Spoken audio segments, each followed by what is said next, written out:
Kisah ini dimulai dengan konsep yang sering disalahpahami, yaitu zakat. Dalam Islam, zakat bukanlah sekadar amal atau sumbangan sukarela. Zakat adalah rukun Islam ketiga, sebuah kewajiban yang statusnya sama pentingnya dengan sholat dan puasa.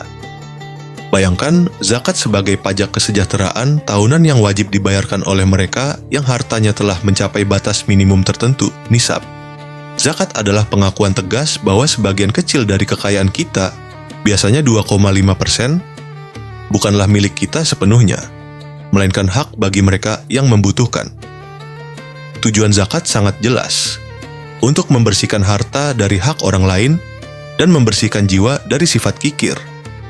Zakat dirancang sebagai jaring pengaman sosial yang sangat terstruktur. Al-Quran secara eksplisit menyebutkan 8 golongan penerima zakat. Asnaf, memastikan dana ini menjangkau mereka yang paling rentan. Mulai dari fakir dan miskin, hingga orang yang berutang, gharimin, dan musafir yang kehabisan bekal, Ibnu Sabil. Di masa lalu, sistem zakat yang dikelola dengan baik oleh negara Islam berhasil secara dramatis mengurangi kemiskinan. Dikisahkan pada masa Khalifah Umar bin Abdul Aziz, sistem zakat berfungsi begitu efektif sehingga sulit menemukan warga yang benar-benar miskin dan berhak menerima zakat. Ini adalah kisah tentang bagaimana kewajiban agama dapat menciptakan keadilan ekonomi secara massal dan menggerakkan kekayaan. Jika zakat adalah solusi untuk kebutuhan mendesak saat ini, maka wakaf adalah investasi jangka panjang untuk masyarakat. Wakaf adalah tindakan menyumbangkan aset, seperti tanah atau bangunan, agar manfaatnya terus mengalir selamanya, sementara aset aslinya tidak boleh dijual atau dihabiskan. Konsepnya dikenal sebagai amal jariyah, amal yang pahalanya terus mengalir. Contoh klasiknya adalah mewakafkan tanah untuk membangun sumur air bersih, yang manfaatnya dirasakan generasi demi generasi.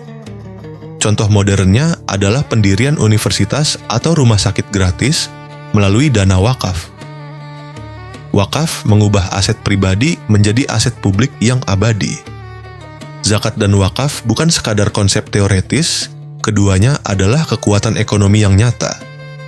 Zakat bekerja sebagai penggerak roda ekonomi dengan memastikan uang tidak menumpuk di tangan segelintir orang. Ketika dana zakat didistribusikan kepada kaum miskin, daya beli mereka meningkat, menciptakan permintaan yang pada akhirnya menstimulasi produksi dan perdagangan.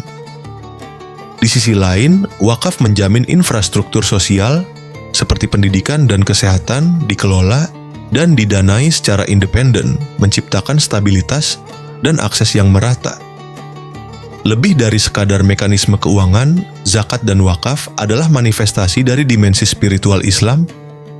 Membayar zakat adalah tindakan penyucian yang menghilangkan cinta berlebihan terhadap harta duniawi, tazkiyat an-nafs, sementara wakaf adalah investasi akhirat, amal jariyah, yang pahalanya terus mengalir bahkan setelah seseorang meninggal dunia. Konsep ini mengajarkan umat muslim bahwa kepemilikan harta di dunia hanyalah sementara, dan tujuan sejati kekayaan adalah untuk melayani tujuan yang lebih besar, yaitu membangun masyarakat yang adil dan beribadah kepada Sang Pencipta. Kisah zakat dan wakaf adalah kisah tentang dua dimensi kepedulian yang saling melengkapi. Zakat mengatasi kemiskinan saat ini, sementara wakaf mengamankan kesejahteraan masa depan. Keduanya mengajarkan kita bahwa kekayaan harus terus bergerak dan mengalir dalam masyarakat untuk mewujudkan keadilan sosial dan keberkahan bagi seluruh umat. Hari ini, sistem ini telah berkembang menjadi lembaga-lembaga modern yang bekerja melintasi batas negara. Jutaan dana zakat disalurkan secara internasional untuk bantuan bencana dan pembangunan. Sementara, wakaf kini diwujudkan dalam bentuk saham, obligasi syariah, dan dana abadi, endowment, yang mendukung riset ilmiah dan inovasi global. Ini membuktikan bahwa ajaran ekonomi Islam yang berusia ribuan tahun adalah solusi yang fleksibel dan relevan untuk tantangan kemiskinan dan kesenjangan ekonomi di abad ke-21.